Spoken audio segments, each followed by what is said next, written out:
Untuk rekan-rekan sekalian, teman-teman, sedikit saya perkenalkan. Di nama komunitas kita adalah Golongan Siraja Batak Perbaringin Malim Marsada. Nah, Golongan Siraja Batak ini sendiri atau sering disebut sebagai Golongan Siraja Batak ya Mbak Sheila ya. Jadi Ya, kalau Siraja Batak ada juga satu aliran kepercayaan yang lain disebut aliran Siraja Batak juga. Jadi kalau kita sering disebut sebagai Golongan Siraja Batak seperti itu. Nah, kalau golongan Siraja Batak itu sendiri merupakan salah satu agama leluhur yang diyakini dan dijalankan oleh golongan Siraja Batak yang berasal dari tanah Batak ataupun leluhur orang Batak itu sendiri. Sementara itu, adapun ajaran yang diajarkan kepada golongan Siraja Batak itu sendiri adalah hamalimon, artinya malim itu adalah sebuah kesucian. Jadi malim itu kalau diterjemahkan di dalam bahasa Indonesia artinya adalah suci. Nah, seperti itu. Dan kita menyebut Tuhan itu mungkin di beberapa masing-masing daerah arti Tuhan itu mungkin banyak yang berbeda-beda ya. Tapi kalau di dalam suku Batak itu sendiri pemanggilan Tuhan itu disebut Pemula Jadi Bulan, artinya sama seperti kalau diterjemahkan pencipta maha besar. Itu kalau diterjemahkan dalam bahasa Indonesia. Dan kita dan ajaran kita itu sendiri juga dan kita yakini sebagai raja junjungan kita adalah Raja Sisingamangaraja. Seperti itu. Dan kalau jumlah komunitas mungkin kalau kita perkirakan jumlah penghayat di Indonesia mungkin kita adalah penghayat yang paling sedikit di Indonesia. Namun dulunya kita merupakan salah satu penghayat yang terbanyak di daerah Sumatera yang tersebar di beberapa wilayah. Namun pasca kejadian pada saat itu sebelum pengakuan Mahkamah Konstitusi terkait judicial review, pada saat itu banyak beberapa penghayat yang akhirnya mengalami degradasi keyakinan oleh sistem administrasi birokrasi pemerintahan. Nah, seperti itu. Dan banyak juga pada saat itu yang pada akhirnya supaya anak-anak bisa sekolah, supaya anak-anak bisa bekerja, ya terpaksa memilih agama yang bukan keyakinannya sendiri. Seperti itu. Namun sampai saat ini, sejauh ini kita masih kalau di Toba itu sekitar 6-7 kakak lah sampai saat ini. Seperti saya sendiri ya, setiap hari Sabtu saya beribadah itu antar kabupaten. Saya dari Kabupaten Simalungun, dari Parapat ke Toba itu setiap hari Sabtu itu pulang pergi. Dan kadang harus menginap karena saking jauhnya. Karena cuma di Toba kita, saya sendiri di Parapat, di Kabupaten Simalungun, ya saya harus datang ke Toba untuk beribadah. Jadi beribadah itu harus antar kabupaten. Hari ini kita mau mengenal lebih jauh tentang penghayat kepercayaan. Jadi ketika pertanyaan saya awal, apakah teman-teman sudah pernah dengar beberapa yang disebut, yaitu memang masuk dalam kelompok penghayat kepercayaan di Indonesia. Tapi jumlah per hari ini, menurut data Kementerian Pendidikan dan Kebudayaan, ada 190 komunitas. Jadi bisa dibayangkan ada persebarannya dari Sumatera sampai Indonesia Timur ada 190. Nah, saya akan ngajak untuk kenalan siapa dan ada apa dengan penghayat kepercayaan. Berikutnya, ini dasar di konstitusi. Kita mungkin seringkali lupa bahwa ada kepercayaan yang bersanding dengan kata agama di undang-undang dasar kita. Ketika kita bicara kata kepercayaan, kan ada yang sering bingung. Saya taunya kejawen dan lain sebagainya. Nah, kata kepercayaan sendiri adalah kata yang dikonstruksi dari kebijakan. Jadi ketika kita bicara soal kepercayaan, maka tidak lepas dari sejarah politik pengakuan, politik rekognisi terhadap kelompok kepercayaan di Indonesia. Ini adalah salah satu contoh KTP yang kemudian memantik teman-teman satu nama dengan beberapa jaringan mitra NGO yang waktu itu mendorong beberapa penghayat, 4 orang penghayat kepercayaan untuk uji materi di Mahkamah Konstitusi. Karena dengan agama yang bisa teman-teman lihat, ini agama titik dua strip, banyak sekali mereka alami. Nanti saya akan ceritakan di slide berikutnya. Next. Ini adalah kurvanya teman-teman. Saya ngambilnya nggak terlalu jauh. Kita lihat dari tahun 45 dan kemudian teman-teman bisa melihat bagaimana pasang surut. Jadi diagramnya turun terus, kemudian sempat naik, turun lagi, dan naik lagi terus sampai keputusan MK. Ada apa di tahun 45? Di tahun 45 itu jika teman-teman yang belajar sejarah mungkin mengingat bahwa di sana ada perdebatan antara negara Islam dengan negara sekuler yang dominan menjadi topik paling intens untuk dibahas di sidang BPUPKI dan PPKI yang pada waktu itu sempat memunculkan Piagam Jakarta tanggal 22 Juni yang sila pertamanya ada tambahan kata dengan kewajiban menjalankan syariat Islam bagi pemeluk-pemeluknya. Kata ini kemudian juga sempat diakomodasi di pasal 29 ayat 1 yang kemudian di akhirnya ketika selesai proklamasi di rapat PPKI 7 kata itu dihapuskan. Dihapuskannya 7 kata dengan kewajiban menjalankan syariat Islam bagi pemeluk-pemeluknya ini kemudian berdampak pada semacam tekanan dari kelompok yang mengusung negara Islam bahwa mereka terus berupaya agar meraih keadilan. Keadilan dalam arti ini adalah keadilan karena mayoritas maka seharusnya di Indonesia yang baru merdeka baru lahir itu juga menjadi negara Islam. Tekanan itu terus dan kemudian di tahun 46 sebagai capaian kelompok Islam berhasil untuk menelurkan Departemen Agama. Di Departemen Agama ini baru ada di tahun 46. Setelah lahirnya Departemen Agama, kemudian ini menjadi aktor yang nanti dalam perjalanannya cukup dominan untuk membedakan apa yang dimaksud sebagai agama dan apa yang kemudian dimaksud sebagai kepercayaan. Jalan setelah tahun 46, kita mengingat di tahun 48 itu sempat ada pemberontakan PKI di Madiun, yang pemberontakan PKI di Madiun ini kemudian mengakhiri periode kerjasama lintas aliran yang terjadi di masa-masa sebelumnya, di awal-awal revolusi. Sehingga antagonisme antara kelompok santri dengan kelompok abangan itu semakin menguat, karena yang abangan itu dianggap tidak menjalankan praktek agama yang murni, dan kemudian kelompok abangan ini dianggap juga punya kedekatan dengan PKI pada waktu itu. Nah, sehingga tegangan antara kelompok santri dan abangan ini semakin mengeras.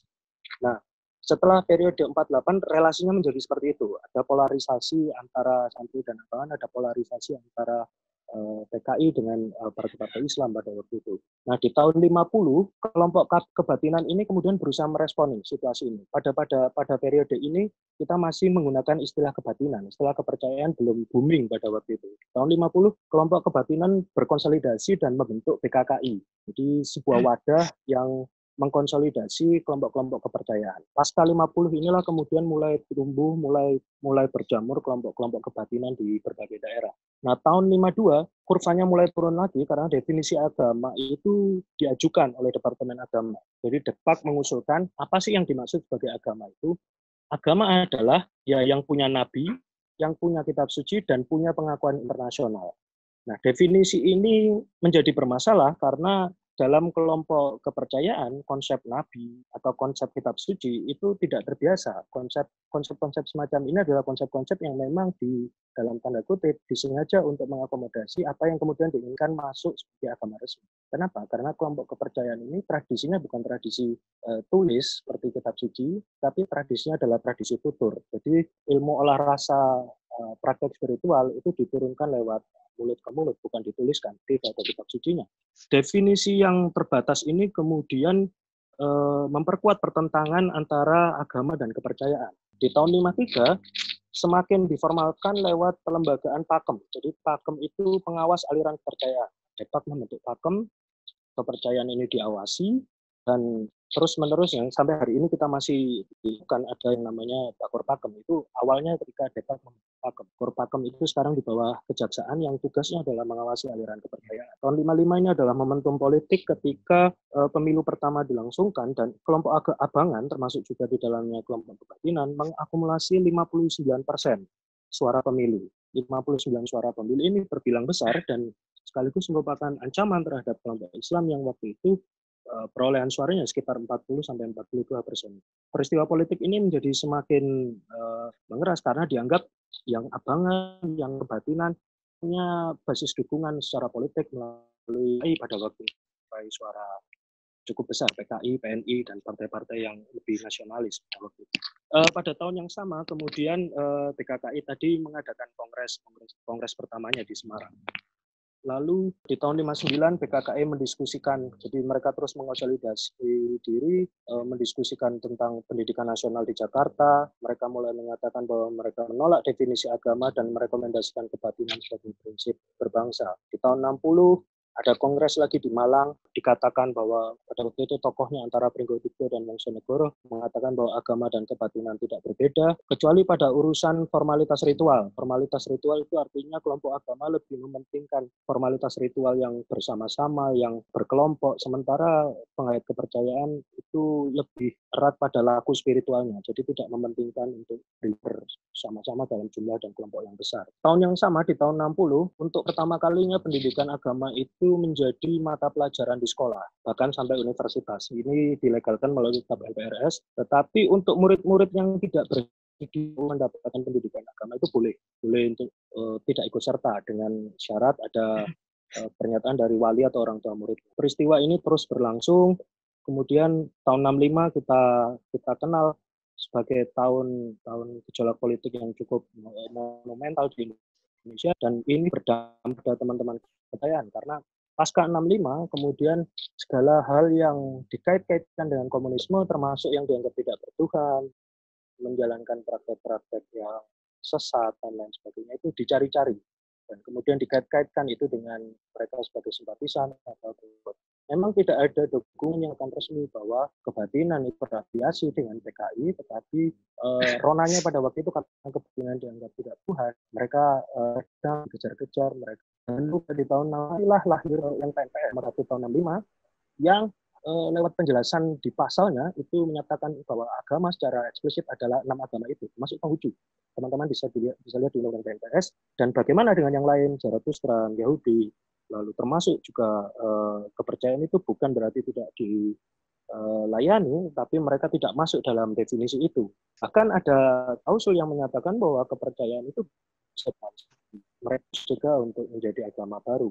Nah, inilah mulai ada dokumen-dokumen formal negara yang kemudian semakin memperburuk ruang hidup bagi teman-teman kepercayaan.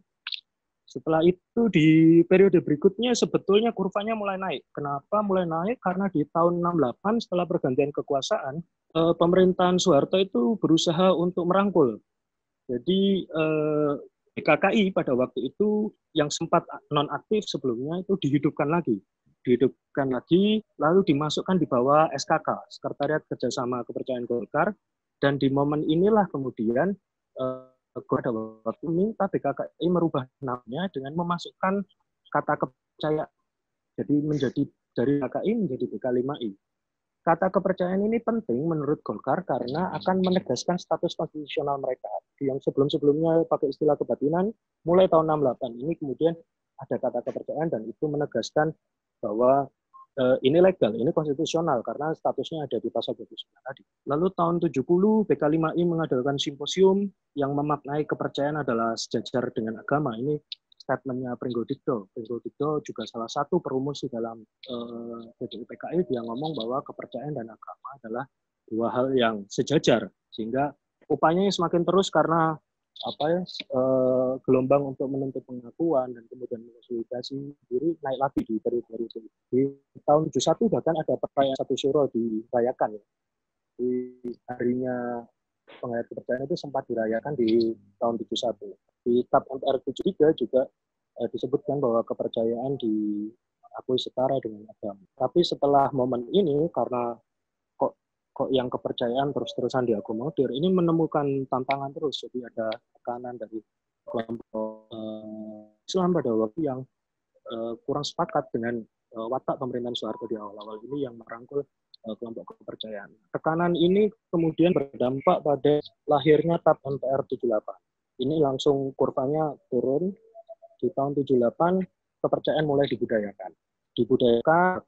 Sebutnya agar tidak menjadi agama baru, dan kepercayaan pindah rumah dari sebelumnya sempat masuk ke dalam negara. Sekarang pindah rumah Kementerian Pendidikan dan Kebudayaan. Pindah rumah ini berlangsung terus sampai sekarang karena mereka dianggap sebagai budaya, jadi bukan agama. Nah, di tahun 78 lah berdampak pada seperti apa yang tadi Gabriel sebutkan, bahwa mereka mulai harus memilih untuk mengikuti agama-agama yang diakui. Kenapa? Karena KTP dengan kolom agama baru muncul sejak 78. sebelum-sebelumnya KTP di periode sebelumnya itu bukan kolom agama tapi suku. Jadi kolom agama itu baru mulai di 78. Setelah dokumen kependudukan mengharuskan mereka untuk memilih, maka mulai terjadi gelombang seperti yang teman-teman sebutkan tadi, ada kejawen tapi sekaligus menjalankan praktek beragama. Itu muncul karena mereka bernegosiasi dengan perubahan-perubahan yang dibuat oleh negara. Dan 78 sampai 98 wataknya seperti itu, hampir sama. Nah, 98 ini mulai ada harapan karena ada proses amandemen konstitusi. Pasal 29 kita tahu bahwa tidak ada perubahan, jadi rumusannya sama. Tapi ketika kita pelajari risalah perdebatannya, itu sebetulnya perdebatan ini cukup deras. Ada beberapa tafsir yang beredar mengenai apa kepercayaan itu. Tapi sejauh yang saya baca, kata kepercayaan yang kemudian disepakati di akhir itu bermakna sama dengan yang di pasal 29 pada saat sidang di BPK. Amandemen ini juga punya kontribusi karena akhirnya ada pasal-pasal tentang hak asasi manusia. Di pasal 28E kita bisa ketemu di mana negara punya jaminan terhadap untuk menjalankan kepercayaan itu. Setelah 98 kurvanya nyaris pelan-pelan merangkak mulai naik di 2006-2013.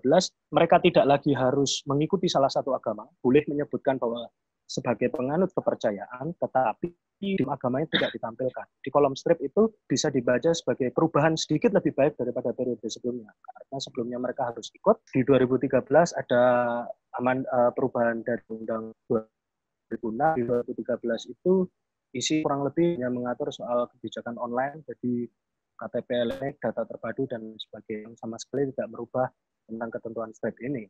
Nah, ini yang kemudian mendorong dia nanti di judicial review kan di Mahkamah Konstitusi.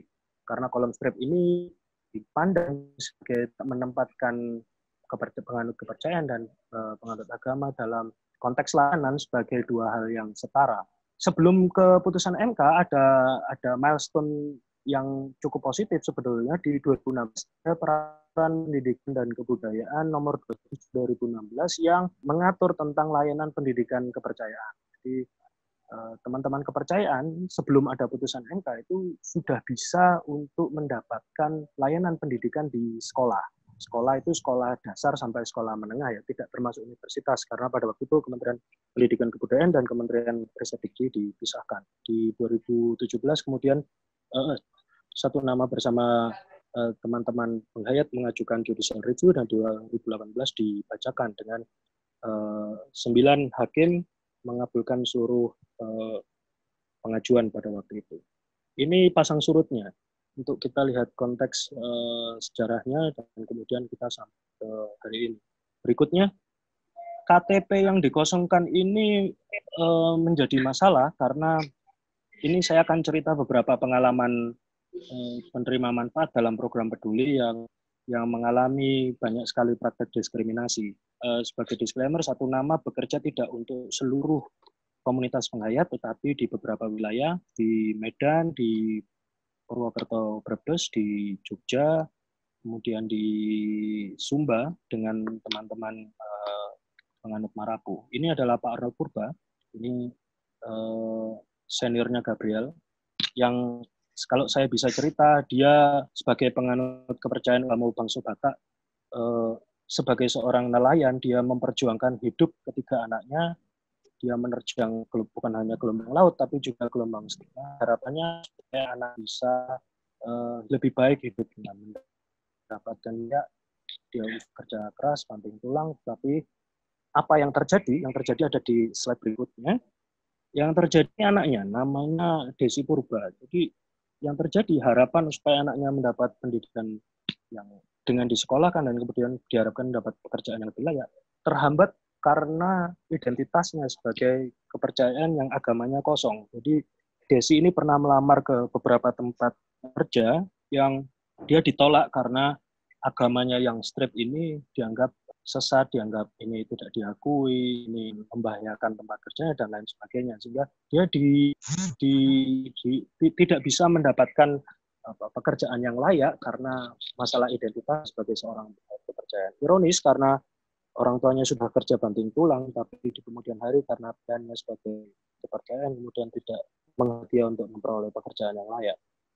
Berikutnya, nah ini namanya Pak Ngai, seorang penganut Marapu, Rato Marapu di Sumba Timur.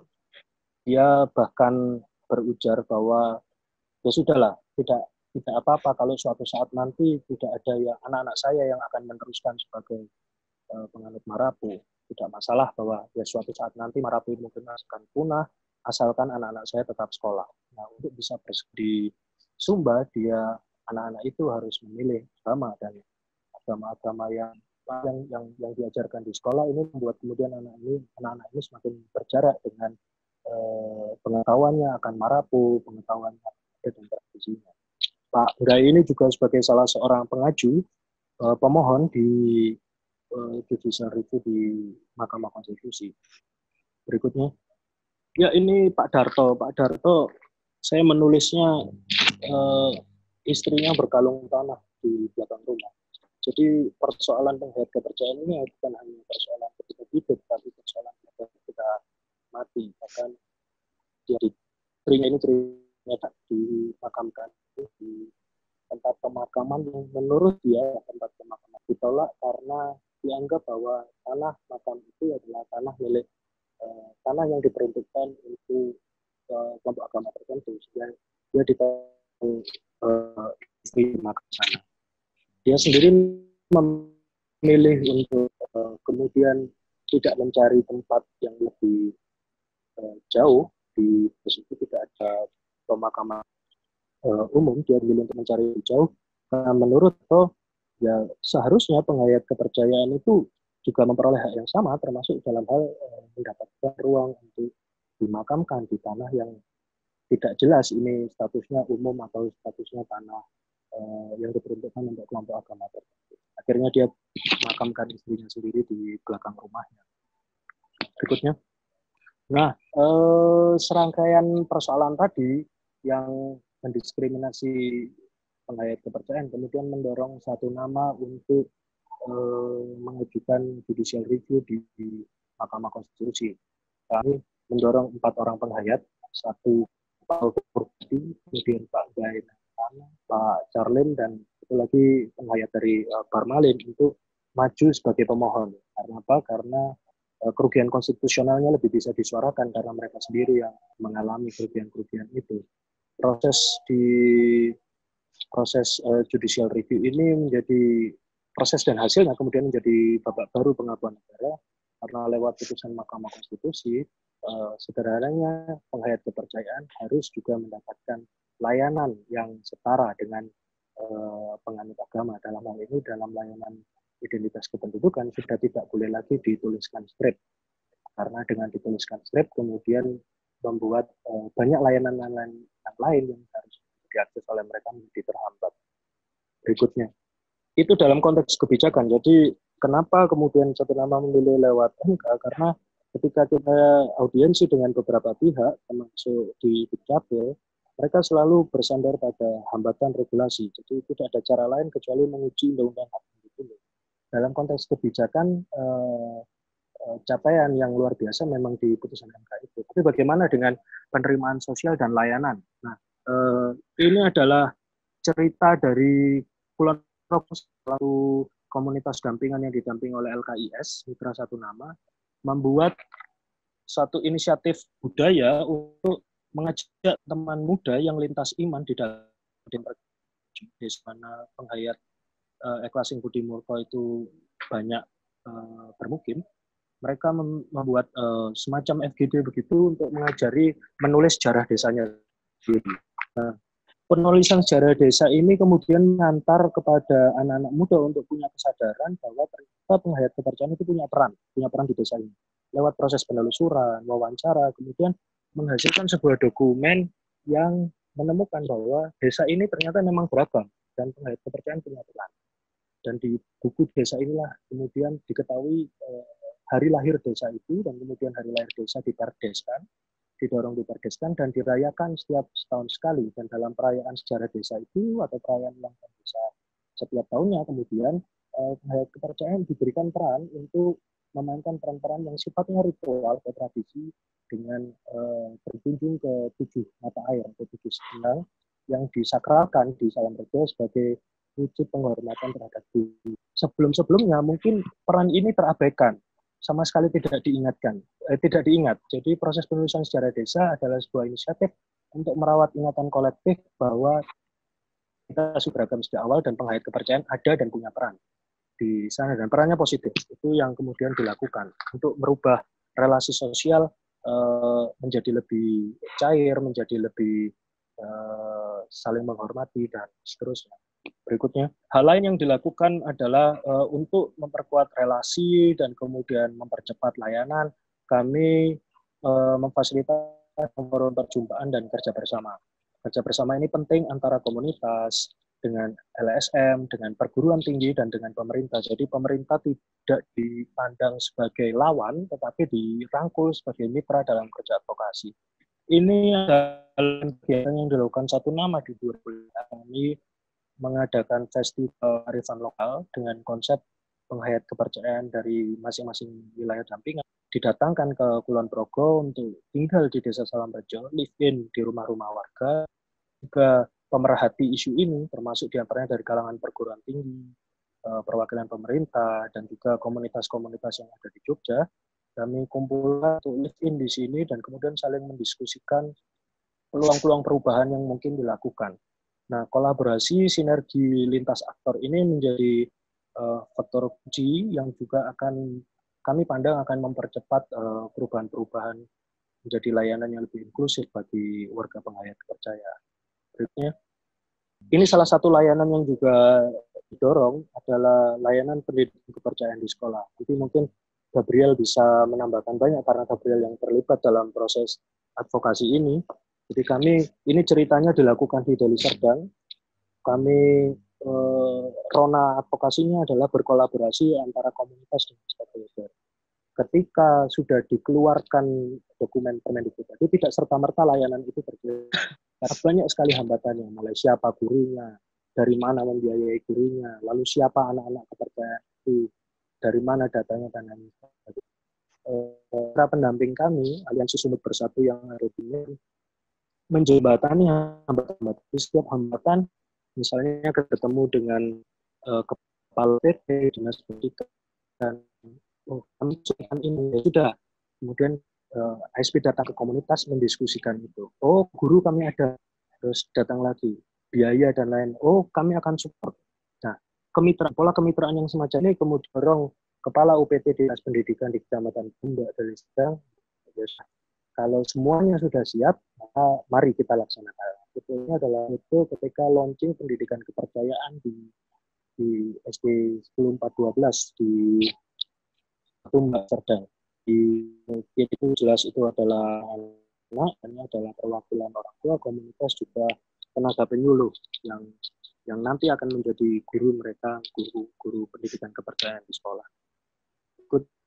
Nah, hal lain yang kami lakukan adalah mendorong adanya dokumentasi pengetahuan. Jadi Satu Nama ini kan kerja lapangan.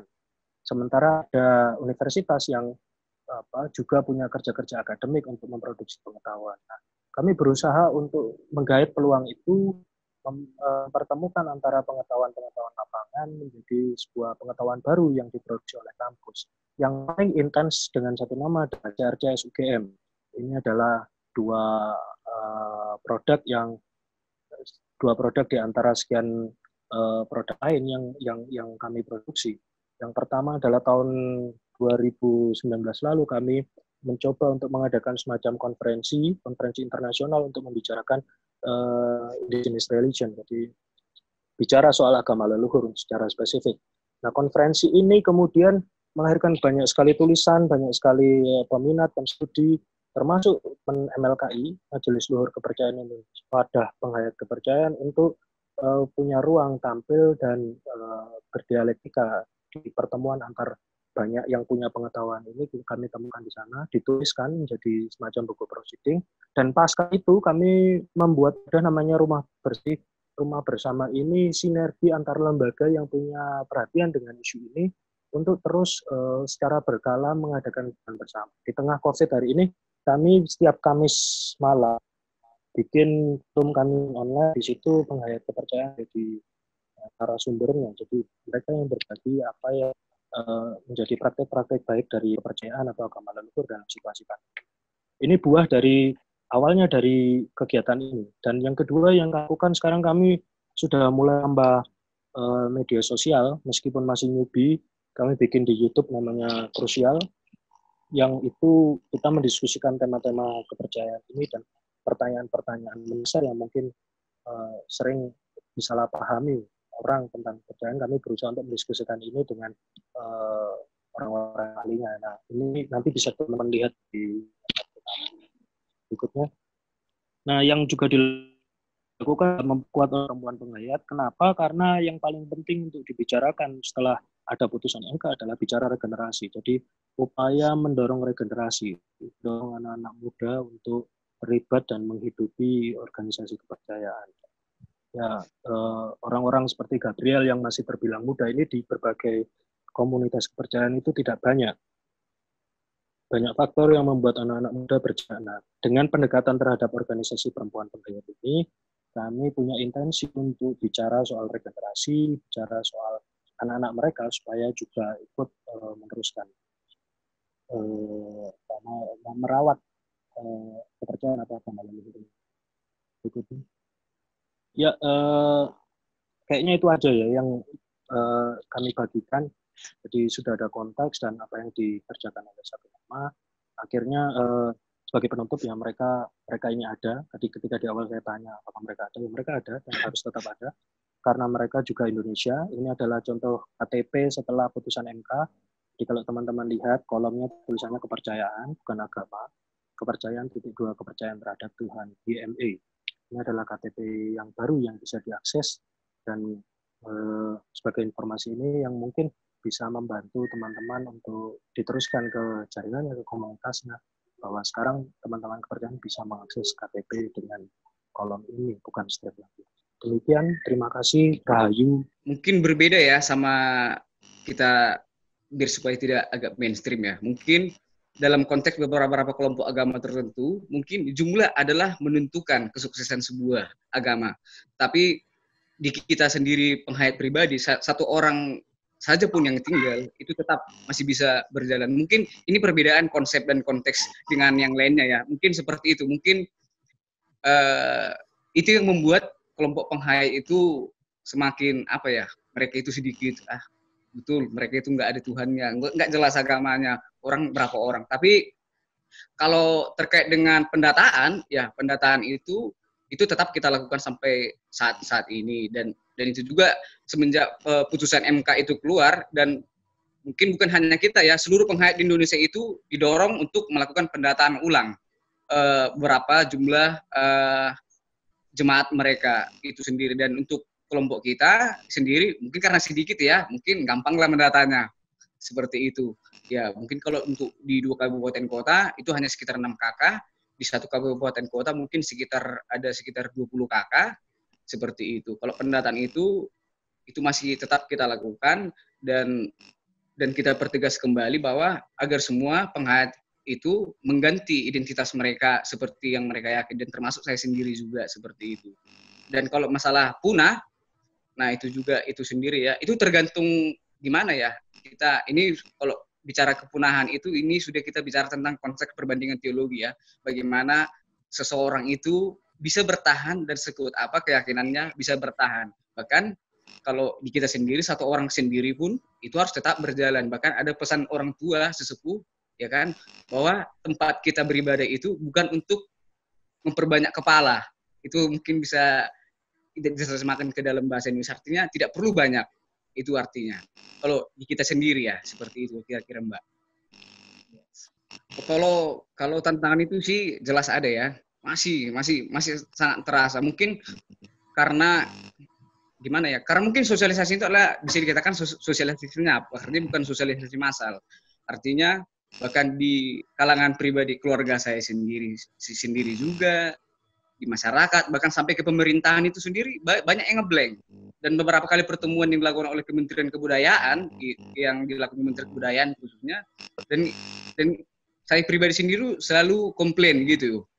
Masih banyaknya aparatur sipil negara itu yang masih memiliki pengetahuan yang kosong terkait putusan layanan publik ini sendiri. Dan itu kita harus akui, itu agama apa? Itu belum diakui negara, tidak ada Tuhannya dan segala macam. Bahkan tetangga. Itu nggak diakui negara seperti itu. Nah, itu sendiri tantangannya. Kalau tantangannya itu dari semula sampai sekarang itu jelas sedikit ada pengurangan stigma negatif itu sendiri. Jelas ada stigma. Sama seperti dikatakan oleh Mas Valeri tadi, setiap kita melakukan ritual-ritual ibadah, kita selalu dekat dengan pemerintah. Artinya ada ritual tertentu, kita undang pemerintah seperti itu. Artinya ketika kedatangannya pemerintah ke dalam acara ritual kita, masyarakat ya di sekitar tempat kita beribadah itu mulai, wah pemerintah aja sudah datang. Seperti itu. Akhirnya seperti itu dia, Mbak. Bahkan tantangan ketika kita, ini saya kasih contoh ya, ini fotokopi saya yang lama itu ketika masih saya Katolik ya di KTP, dan ini ketika saya sudah mengganti. Ketika mengganti ini ribetnya minta ampun. Dan ya artinya kita harus siap menjadi bola panas. Artinya dalam waktu 1 bulan kita harus ditendang ke sana, ditendang ke sini, kita pergi ke Capil. Oh ini tidak diakui. Harus ada surat pernyataan dari Dinas Kebudayaan bahwa ini betul-betul agama, keyakinannya ini resmi. Wah capek lagi kita. Seperti itu. Dan anehnya KTP bisa KK bisa keluar, KTP bisa keluar, akte kawin itu dipermasalahkan. Dan seperti itu.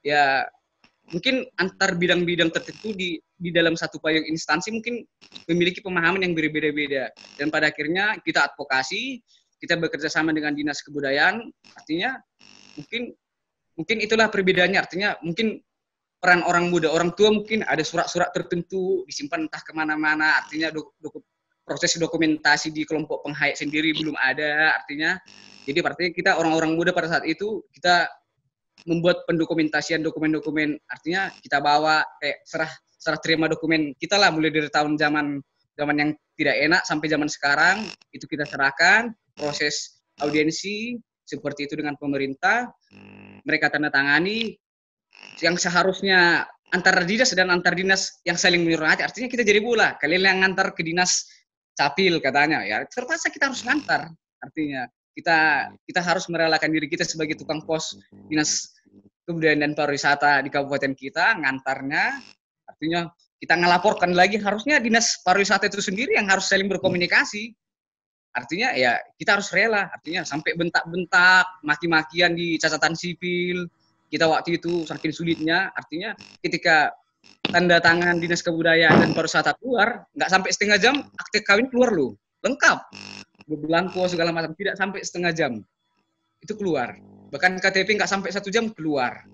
Artinya kita harus berani ribut, artinya. Yang selama ini konteksnya ya, stigma kalau penghayat itu pemberontak, ya artinya kita bukan memberontak, artinya kita selama ini kita terpinggirkan, artinya seperti itu yang harusnya kita, bahkan di masyarakat sendiri, di keluarga. Bahkan saya menikah tidak dihadiri oleh keluarga saya, satupun keluarga saya tidak menghadiri pernikahan saya, satu orang pun.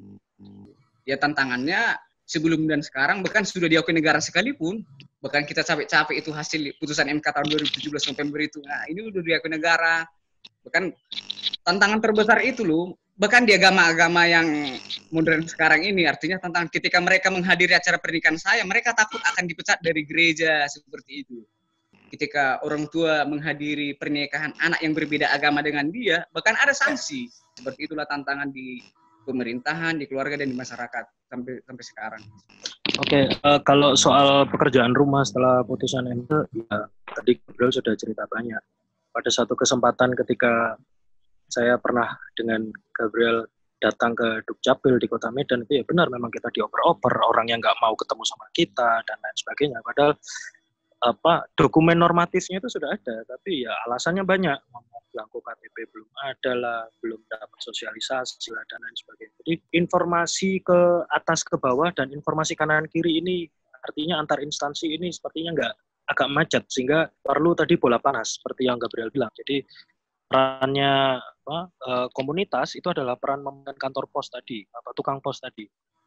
Saya ambil contoh misalnya, putusan ke MK ini kan menjelaskan untuk spesifik ya KTP dan KK. Lalu pertanyaannya, gimana misalnya dengan kalau orang mau ngelamar kerjaan yang sekarang sistem online, siapa yang memastikan bahwa instansi swasta itu menyediakan kolom kepercayaan? Tidak ada dasar hukumnya.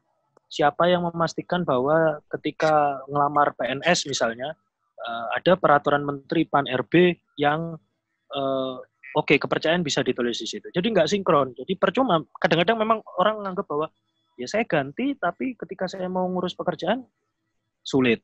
Saya mau ngurus bantuan sosial juga di instansi misalnya di dinas sosial nggak ada tuh cantolannya. Jadi hal-hal semacam itu memang masih menjadi tantangan.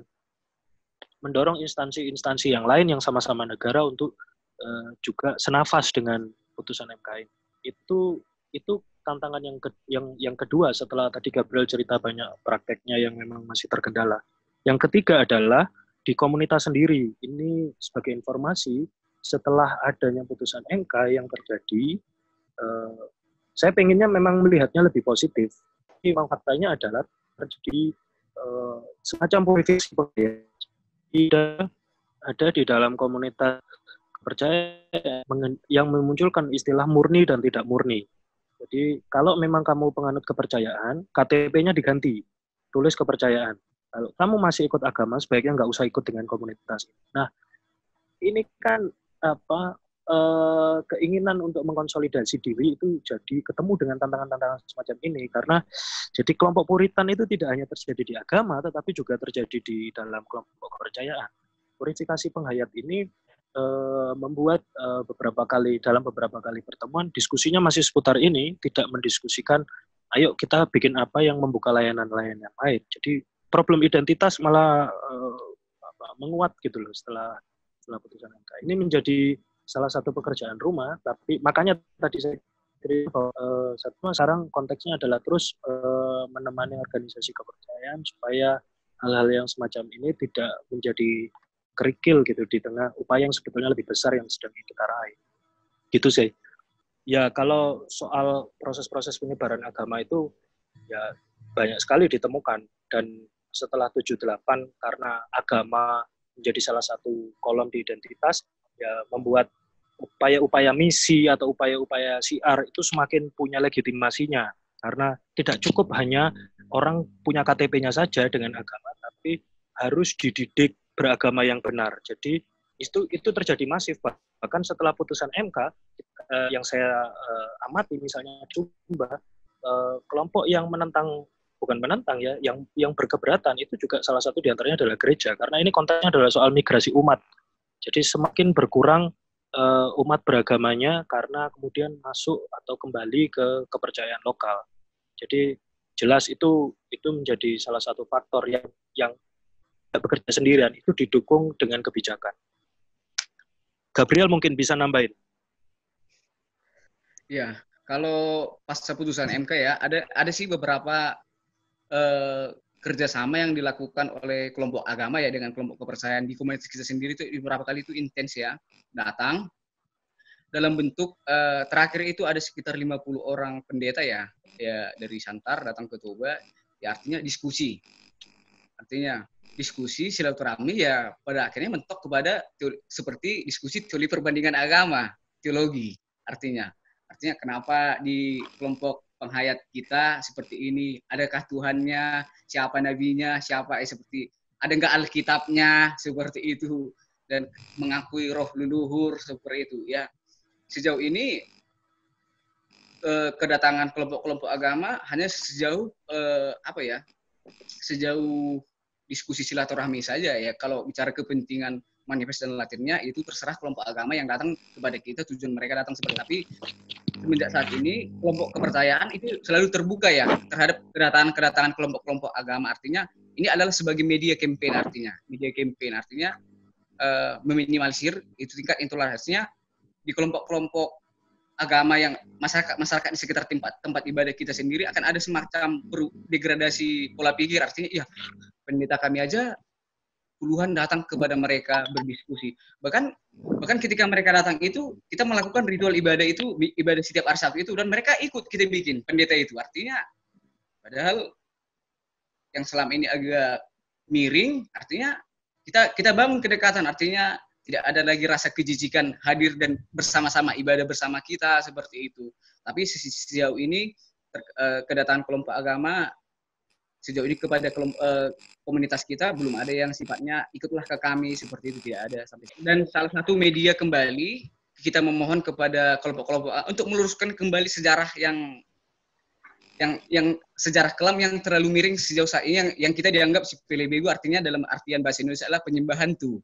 Seperti itu. Itu artinya masyarakat yang kelompok agama itu mereka mengarahkan kita bukan dari pihak mereka sendiri, artinya karena ada semacam diskusi di kelompok agama sendiri terkait kita, artinya kita memohon kepada kaum elitisnya lah, kaum elitis mereka sendiri supaya bisa meluruskan. Artinya selama ini kami tidak pernah mencaci maki kalian, mencaci maki Nabi ataupun Tuhan kalian, bahkan kami menghormati agama dan Tuhan kalian itu sendiri di dalam setiap ibadah-ibadah kami seperti itu. Artinya supaya tidak ada lagi semacam ancaman-ancaman sosial dari kelompok-kelompok agama kepada pihak kita sendiri, dan hal ini menjadi media semakin minimalisir eksklusivitas kelompok agama terhadap kelompok kepercayaan. Seperti yang dikatakan Mas Valeri tadi itu kan, semenjak pasca putusan MK ini kita harus melakukan hal-hal yang inovatif. Tidak ada lagi kelompok kepercayaan kami itu dulu sakit seperti ini, bukan arti balas dendam untuk memberitakan kembali kekecewaan dan kesakitan dan kepedihan kelompok kepercayaan. Artinya membangun kembalilah seperti itu, yang sama seperti kata oleh Mas Valeri itu tadi.